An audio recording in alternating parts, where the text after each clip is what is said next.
नमस्कार दोस्तों, मैं हूं अजीत कुमार। आप देख रहे हैं ड्रीम टेक एजुकेशन। आज के इस वीडियो में क्या पढ़ना है? आज हम लोग पढ़ेंगे सोलर सिस्टम के बारे में। और ये सोलर सिस्टम जो स्कूलिंग स्टूडेंट है ना, जो स्कूलिंग स्टूडेंट है उनके साथ साथ वैसे स्टूडेंट जो बिहार लोक सेवा आयोग की एग्जाम की तैयारी कर रहे हैं, है ना, यानी बीपीएससी का एग्जाम की तैयारी कर रहे हैं, है ना, उसके लिए बहुत इंपॉर्टेंट है। तो चलिए शुरू करते हैं आज का वीडियो को। आज हम लोग को क्या पढ़ना है? यूनिवर्स के बारे में। सबसे पहले क्या देखेंगे कि ये जो यूनिवर्स है सर, इसकी उत्पत्ति हुई है बिग बैंग थ्योरी के कारण, है ना, बिग बैंग थ्योरी के कारण। ये बिग बैंग थ्योरी क्या है? अगर आप इसे नहीं जानते हैं तो आप इसके लिए हमारे आई बटन पे अभी एक आपको नोटिफिकेशन दिख रहा होगा, इस आई बटन पे यहां पे जाकर के आप इसको वॉच कर सकते हैं और इसको अच्छे से समझ सकते हैं। ये हमारा सोलर सिस्टम है। सोलर सिस्टम में क्या चीजें हैं जी? तो एक सन है सर और 8, है ना, 8 प्लेनेट है। 8 प्लेनेट है, यानी वह एक सन है और 8 प्लेनेट है। ये सब मिलके हमारा क्या बनाता है? Solar system. ये सब मिलके क्या बनाता है? हमारा सोलर सिस्टम। सबसे पहले क्या देखेंगे? ये आपका सूर्य है ना, ये है बुध, ये है शुक्र, ये है पृथ्वी, ये है मंगल, इसको कहते हैं बृहस्पति, ये है शनि, ये है अरुण और ये है वरुण, है ना। मतलब ये है सन, ये है मरकरी, वेनस, अर्थ, मार्स, जुपिटर, सैटर्न, यूरेनस और नेपच्यून। मंगल तो आपको लोग को याद होगा, इस पर एक फिल्म भी आई है ना, एक फिल्म भी आई है ना, मार्स ऑर्बिटल मिशन करके है।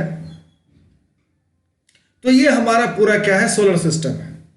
सबसे पहले हम लोग इसमें पढ़ेंगे कि सर दूरी के अनुसार, सूर्य से दूरी के अनुसार कौन सा ग्रह कहां पे है ना। तो इसको देखिए ऐसे समझते हैं। ये देखिए सन है, सबसे नजदीक है मरकरी, उसके बाद वेनस, अर्थ, मार्स, जुपिटर, सैटर्न, यूरेनस और नेपच्यून। ये हमारा दूरी के अनुसार जो है वो ग्रह का स्थिति है। यानी सूर्य से अगर दूरी की बात करते हैं तो सूर्य से दूरी के मुताबिक हम लोग सबसे पहले सन को देखते हैं। सन से सबसे लगा हुआ जो प्लेनेट है उसको हम लोग कहते हैं मरकरी, मरकरी के बाद वेनस, वेनस के बाद अर्थ, अर्थ के बाद मार्स, मार्स के बाद जुपिटर, उसके बाद सैटर्न, उसके बाद नेपच्यून, यूरेनस और उसके बाद नेपच्यून। ये हो गया पृथ्वी का दूरी के अनुसार। यानी इसको कह सकते हैं सूर्य से, है ना, सूर्य से दूरी के अनुसार, सूर्य से दूरी के अनुसार। ठीक। अब इसमें क्या है सर कि अबर तो हम लोग दूरी के हिसाब से देख लिए, यानी सबसे नजदीक का जो ग्रह है वो है बुध और सबसे दूर का जो ग्रह है वो है नेपच्यून। सबसे नजदीक, सूर्य से सबसे नजदीक जो है वो कौन है? बुध है। और सूर्य से सबसे दूर कौन है? तो वो है आपका नेपच्यून। ये सबसे नजदीक है और ये सबसे दूर है। इस तरीके से आगे बढ़ते हैं। आगे जब बढ़ते हैं सर तो क्या पता चलता है कि अवर हमको देखना है साइज के अनुसार, है ना। पिछले बार हम लोग दूरी के अनुसार देखे थे, अब हम लोग आकार के अनुसार देखेंगे, यानी कि साइज के अनुसार इसको हम लोग देखेंगे। इसमें क्या करना है? आप लोग सभी जानते होंगे कि साइज में सबसे बड़ा है जुपिटर, ये 1 नंबर पर है ना। जुपिटर सबसे बड़ा है। उसके बाद आप इधर से कंटिन्यू आगे बढ़ते चले जाइए। दूसरा नंबर पे है सैटर्न, तीसरा नंबर पे यूरेनस, चौथा नंबर पे है नेपच्यून। पहले पे जुपिटर, दूसरे पे सैटर्न, तीसरे पे यूरेनस और चौथे पे नेपच्यून। 5वां नंबर पे हम लोग अर्थ है, 5वां नंबर पे अर्थ है। और आप स्कूल लाइफ में परेड तो जरूर किए होंगे। इस परेड में एक कोड चलता है जिसको कहते हैं left right left, left right left. अब चलिए देखिए, पृथ्वी से पहले चलते हैं लेफ्ट, छठा सबसे बड़ा ग्रह कौन सा है? वेनस। उसके बाद आइए राइट, सातवां सबसे बड़ा कौन है सर? तो मार्स। और फिर चले जाइए लेफ्ट, यानी कि ये हो गया 8वां नंबर पे। अगर आकार के अनुसार पूछा जाए, साइज के अनुसार से, तो सबसे बड़ा ग्रह जो है हमारा बृहस्पति है ना। बृहस्पति क्या है? सबसे बड़ा ग्रह है। और सबसे छोटा देखो यहाँ छोटा सा है ना, ये आपका क्या है? बुध है। बुध सबसे छोटा है और बृहस्पति सबसे बड़ा है। ठीक, तो इस तरीके से हम लोग साइज के अनुसार देख लेते हैं। ठीक, अब देखिए इसमें और चीजें हैं, एक एक करके हम लोग समझते जाएंगे, आसानी से, कोई दिक्कत नहीं होगा। यहां पे देखिए 8 ग्रह है ना, 4 इधर और 4 इधर। बीच में हम लोग यूरेनस जो हमारा जुपिटर है, इसके बीच में हम लोग एक बाउंड्री खींच देते हैं। जुपिटर से आगे वाले ग्रह को, यानी मार्स से आगे वाले ग्रह को हम लोग कहते हैं आउटर प्लेनेट। क्या कहते हैं? आउटर प्लेनेट कहते हैं। इसको कहा जाता है बाह्य ग्रह। इसको क्या कहा जाता है? बाह्य ग्रह। और इससे इनर को हम लोग कहते हैं इनर प्लेनेट, है ना। क्या कहते हैं? Inner planet. इसको कहा जाता है आंतरिक ग्रह, है ना। इसको कहा जाता है आंतरिक ग्रह। ठीक, चलिए आगे बढ़ते हैं। इनर ग्रह की अगर हम बात करें तो इनर ग्रह में कौन है जी? मरकरी, वेनस, अर्थ और मार्स। आउटर प्लेनेट में कौन है? जुपिटर, सैटर्न, यूरेनस और नेपच्यून। अब आपको अगर क्वेश्चन पूछ दिया कि बाह्य ग्रह में कौन सा ग्रह सबसे बड़ा है, तो आपको क्या पता है? जुपिटर सबसे बड़ा है। और सबसे छोटा कौन है? नेपच्यून। नेपच्यून ये दूसरा नंबर पे था, ये तीसरा नंबर पे था। तो बाह्य ग्रह में सबसे बड़ा प्लेनेट जो है वो है जुपिटर, और बाह्य ग्रह का जो सबसे छोटा प्लेनेट है वो है नेपच्यून।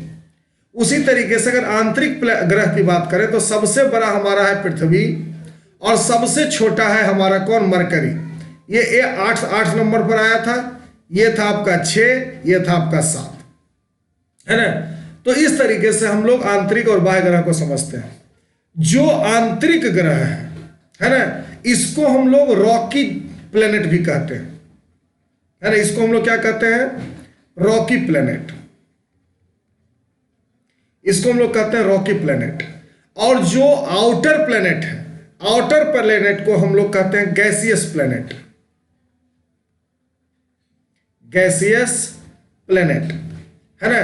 तो रॉकी प्लेनेट कहा जाता है आंतरिक ग्रह को, और बाह्य ग्रह को कहा जाता है गैसियस प्लेनेट, क्योंकि ये मैक्सिमम गैस के बने हुए हैं, है ना। ये गैस के बने हुए हैं और ये सब ठोस सॉलिड का बना हुआ है। इसको हम लोग पृथ्वी के जो भी आसपास प्लेनेट है उसको हम लोग कहते हैं टेरेस्ट्रियल। क्या कहते हैं? टेरेस्ट्रियल।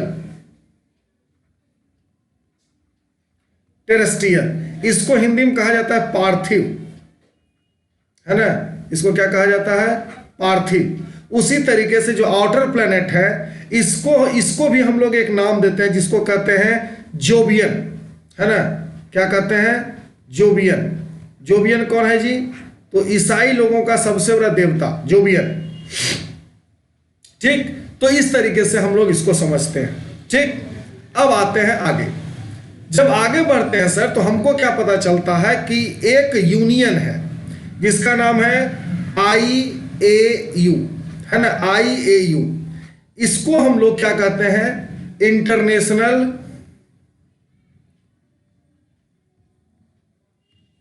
है ना, इंटरनेशनल एस्ट्रोनॉमिकल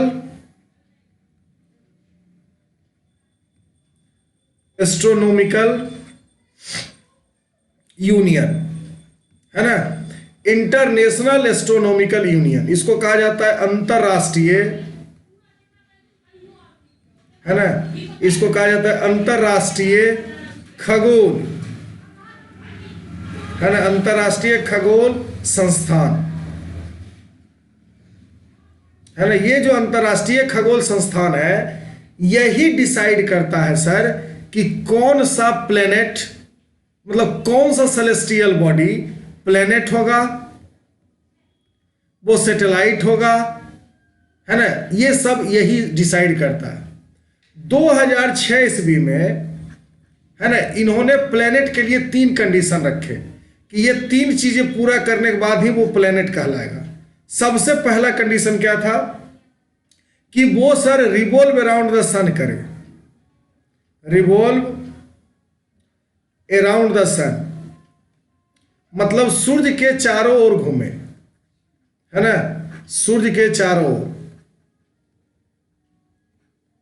सूर्य के चारों ओर घूमता हो। दूसरा इसका क्या कंडीशन था? दूसरा कंडीशन था कि इसमें सर ग्रेविटेशनल फोर्स हो, है ना, ग्रेविटेशनल फोर्स हो। और तीसरा क्या कहता है? तीसरा कहता है सर कि इसका फिक्स्ड ऑर्बिट हो। क्या हो? तो फिक्स्ड ऑर्बिट हो। लेकिन अगर हम बात करते हैं 2006 में, तो एक ग्रह होता था जिसका नाम है प्लूटो, है ना, उसको ग्रह के मतलब ग्रुप से निकाल दिया गया। क्यों निकाल दिया गया? इसके लिए देखिए बात करते हैं। जब ग्रह को निकाला गया इसके ग्रुप से, तो क्यों निकाला गया? क्योंकि प्लूटो भी तो सर मूव करता था सूर्य के चारों ओर, उसका भी ग्रेविटेशनल फोर्स था, बस उसकी ऑर्बिट फिक्स नहीं थी, है ना। वो नेपच्यून के ऑर्बिट को 2 बार क्रॉस करता था, 2 बार। इसीलिए उसको क्या कहा गया कि भैया ये जो ग्रह होंगे वो क्या होंगे,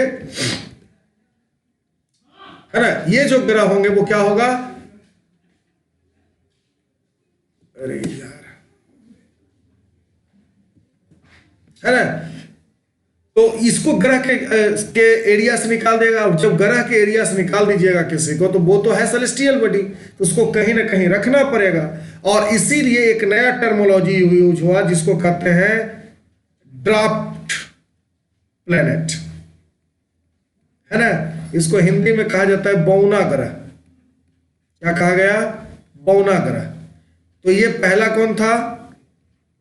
प्लेटो, है ना। चलिए अब बात हम लोग करते हैं इससे आगे। जब इससे आगे बढ़ोगे तो क्या पता चलता है कि कुछ चीजें ऐसी है सर जो हमारे मार्स और जुपिटर के बीच में रिवॉल्व कर रहा है। ये देखिए आपका मार्स है और ये जुपिटर है, इसके बीच में इस तरीके के बहुत छोटे छोटे, है ना, सेलेस्टियल बॉडी है जो आज भी मूव कर रहा है। इसका नाम दिया गया क्या? इसको कहा गया एस्ट्रॉइड्स, है ना, इसको नाम दिया गया एस्ट्रॉइड्स। इस जो एस्ट्रॉइड्स है इसकी साइज बहुत वेरी करेगी। ये 1 सेंटीमीटर डायमीटर का भी हो सकता है और 800 किलोमीटर के डायमीटर का भी हो सकता है। ये दोनों इसके डायमीटर हैं। डायमीटर को उसकी मोटाई से आप समझ सकते हैं। कोई 1 सेंटीमीटर मोटा भी हो सकता है और कोई 800 सेंटीमीटर मोटा भी हो सकता है। तो इसी में एक ग्रह है ना, इसी में एक एस्ट्रॉइड्स है जिसका नाम है साइरस, है ना। इसका जो डायमीटर है वो 800 किलोमीटर का है ना। ये तो ये भी किस में आ गया? तो ये भी आ गए ड्राफ्ट में, या इसको ड्राफ्ट प्लेनेट कहते हैं, है ना। तो अभी के समय में 2 ही ड्राफ्ट प्लेनेट है, एक है साइरस, एक है प्लूटो, है ना। इसके बाद अगर कोई चीजें बताई जा रही है तो समझ लीजिए कि वो हमको जरूरत नहीं है उस चीजों की, है ना। तो इस वीडियो में हम लोग इसको आराम से पढ़े। आगे आने वाले वीडियो में हम लोग क्या करेंगे, जिस पर कमेंट ज्यादा होगा उस पर फिर हम लोग बात करेंगे, है ना। अब हम लोग कुछ फैक्ट्स के बारे में बात कर लेते हैं। चलिए देखिए, फैक्ट्स की बात ये करते हैं कि सर जो सबसे हॉटेस्ट प्लेनेट है वो सन के क्लोज नहीं है। क्योंकि देखिए अगर ये सन है तो इसके सबसे नजदीक में हमको मिला था बुध, है ना। सबसे नजदीक में कौन मिला था? बुध। उसके बाद है शुक्र। तो सबसे गर्म ग्रह जो है वो हमारा कौन सा है? शुक्र है ना। सबसे गर्म ग्रह क्या है? शुक्र है। सबसे गर्म ग्रह की संख्या किसको दी जाती है सर? तो शुक्र को। जबकि सबसे नजदीक कौन है? बुध। तो शुक्र क्यों सबसे ज्यादा गर्म है? क्योंकि इसमें CO2 की मात्रा सबसे ज्यादा है ना। इसका जो एटमॉस्फेयर है इसमें CO2 ज्यादा है, और आप जानते हैं कि CO2 हीट को आने तो देता है लेकिन जाने नहीं देता। ठीक। सौर मंडल का सबसे बड़ा ज्वालामुखी मंगल ग्रह पे है ना। Mars has the biggest volcano. तीसरा है मरकरी श्रिंकिंग। मरकरी जो है सर, है ना, मरकरी जो है वो क्या हो रहा है? श्रिंक कर रहा है, मैंने संकुचित हो रहा है, धीरे धीरे छोटा होता जा रहा है। और शनि ग्रह के 2 उपग्रहों पर पानी के अवशेष मिले। ऐसे आपको पता होगा कि हमारे एटमॉस्फेयर में आइस सभी जगह मिलते हैं, लेकिन यही लिक्विड वाटर सिर्फ पृथ्वी पर अवेलेबल था। लेकिन अब हम लोग कह सकते हैं कि शनि पर भी 2 उपग्रह उसके ऐसे मिले हैं जिस पर अवशेष हैं पानी के, है ना। तो इस वीडियो में हम लोग इतना ही समझेंगे।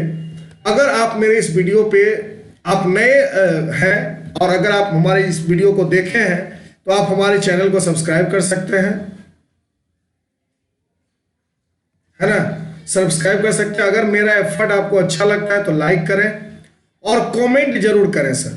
कमेंट जब आप करते हैं तो हमें लगता है कि हमको अटेंशन दिया जा रहा है व्यूअर्स के द्वारा, और हम आपके लिए इसी तरीके का काम करता रहेंगे। जो भी आपको गलत लगता है वीडियो में तो गलत कमेंट दीजिए, अगर आपको अच्छा लगता है वीडियो तो अच्छे का कमेंट दीजिए, लेकिन कमेंट दीजिए, है ना। मैं हूं अजीत कुमार, आप देख रहे हैं Dream Tech Education. Sign of.